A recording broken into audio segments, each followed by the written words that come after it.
Okay, thank you for that gracious introduction. I'm really honored to be here with you today via Zoom. And I'm grateful to Rudy Giuliani for hosting Bob Torricelli and me. Listening to Rudy just now, he remains as great a prosecutor today as he was in his career. And I would say if I were the judge, I would find the regime in Tehran guilty as Rudy has charged them. I bring greetings from my wife Hadassah, who was thrilled to be with me in Ashraf last year, and I must say it was humbling because when we left I was convinced that Hadassah was much more popular than I was. But she sends her love and her support to you. It's an honor to be with the National Council of Resistance of Iran, the MEK, and particularly with your great leader and my dear friend, Maryam Rajavi. This is an historic event. I think we've made it into the Guinness Book of World Records. I don't believe there has ever been this large a global meeting on Zoom in history. So it is really impressive. And let me tell you that an event like this does not happen without not only hard work, but an organization such as the NCRI that once again has proven its determination, its competence, and its persistence to do things that others would never try to do. And that happens because of the commitment to principle and purpose that's part of the NCRI. And of course, no organization succeeds without a strong leader. And this organization has the strongest of leaders in Maryam Rajavi, a woman of faith and principle and intellect, a modern woman, a woman of strength, and someone who most of all loves the people of Iran and works with a tremendous determination for that day that is coming soon. And it's the purpose of our gathering today, when the people of Iran will be free. So I'm proud to join you and Rudy and everyone else in saying, I stand with Maryam Rajavi. Now, I want to say to all of you who are part of this historic meeting that you have also joined the journey of history.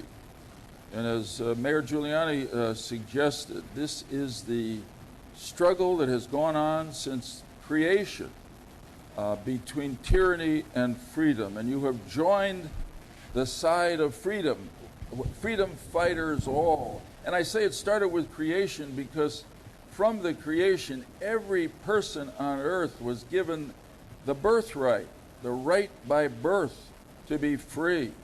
This is what the patriotic founders of America put into the first words they wrote in their Declaration of Independence in 1776, that there are self-evident truths, and one of them is that every person has the right to life, liberty, and the pursuit of happiness, not as a result of the great men who wrote that document or the philosophers of the Enlightenment, but as an endowment from our Creator, an endowment from God. That's what motivated them, the heroes, the patriots of the American Revolution, to take on a fight that no one thought they could win. They were fighting for their freedom from the most powerful empire of the day, the British Empire.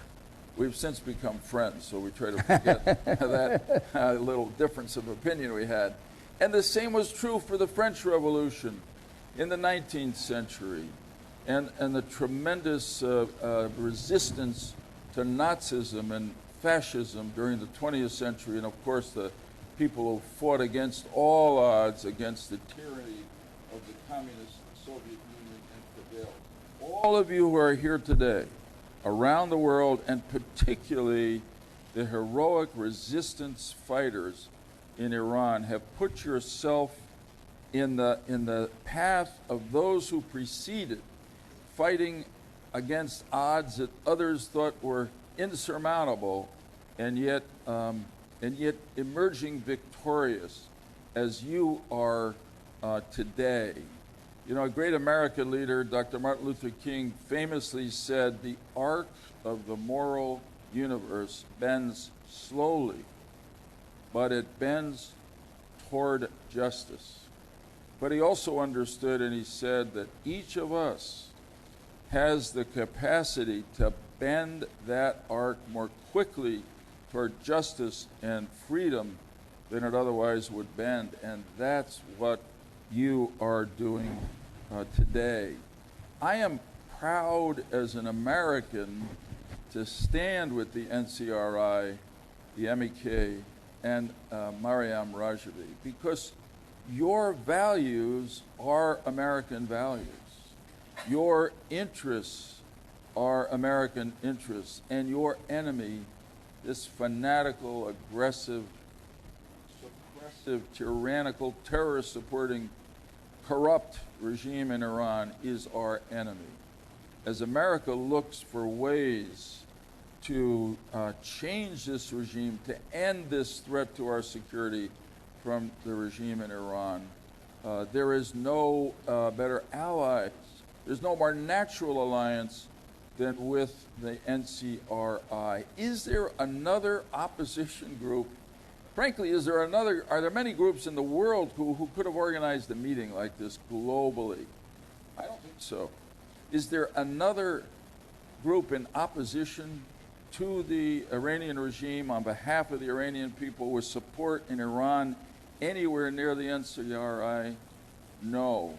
So I say to the skeptics and the doubters and the paid lobbyists against the NCRI, what we are doing in America, those of us who so strongly support the NCRI and Maryam Rajavi, who you will hear during this day, is doing what is not only the interest in our universal values of freedom as expressed in the Declaration of Independence, but in the interest of the security of the American people today, whose security is threatened every day by the fanatical regime that controls Iran today.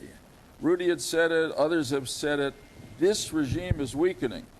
The decision of the Trump administration to break out of the Iran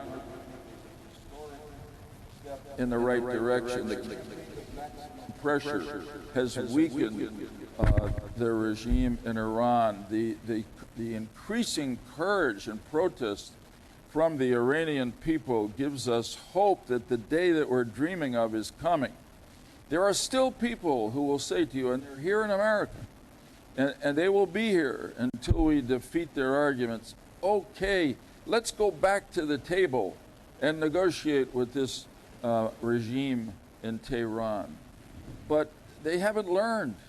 We tried that, and the regime in Iran still brutally suppresses the human rights of their people. The regime in Iran still steals the wealth of the Iranian people, still sponsors terrorism around the region and the world, still sponsors aggression throughout the region and the world, still builds nuclear missiles and the weapons that they want to put on them to attack their neighbors, Europe, and yes, the United States of America.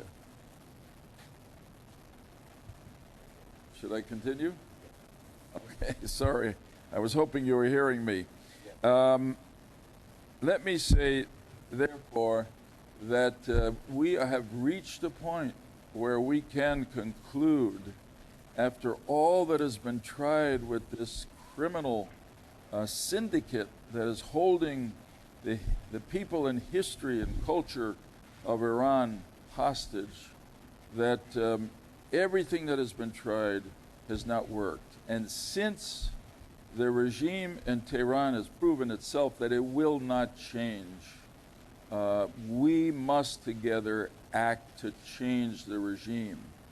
It will come from the resistance fighters in Iran, so many of whom we've seen today. And it will, and when they do turn their resistance into rebellion, we in the rest of the world, particularly in the United States, must stand with them and support them. I am convinced that is a day that is coming, and I am ready, hazer, for that day. This is a beautiful term, hazer. It's not just ready, though it means ready. It's ready to fight. It's ready to work. It's ready every day to bring about freedom for the people of Iran. Hazer. It's ready to liberate the economic dreams of the people of Iran from the thieves who have stolen their future from them. It's ready to again bring forth the great culture of Persia and Iran. It's ready for the peace that will come to the Middle East and so much of the rest of the world when there is a new regime and a new day, Nowruz, and a new Iran. Hazer, hazer, hazer. Now, I want to close by trying to make another little bit of history. And I want to ask you to join me from wherever you are, 30,000 locations, 100 plus countries in the world. In a moment, I'm going to count 1, 2, 3. When I finish that, I want you to join me 3 times in shouting out Hazer. I want us to shout it out so loud that it will reach to the heavens, where it will draw smiles and approval, and it will reach to the inner chambers of the evil regime in Tehran, where it will evoke trembles of fear, because we are ready for a free Iran. Okay, are you now ready? Ready. Ready. 1, 2, 3. Hazer! Hazer! Hazer!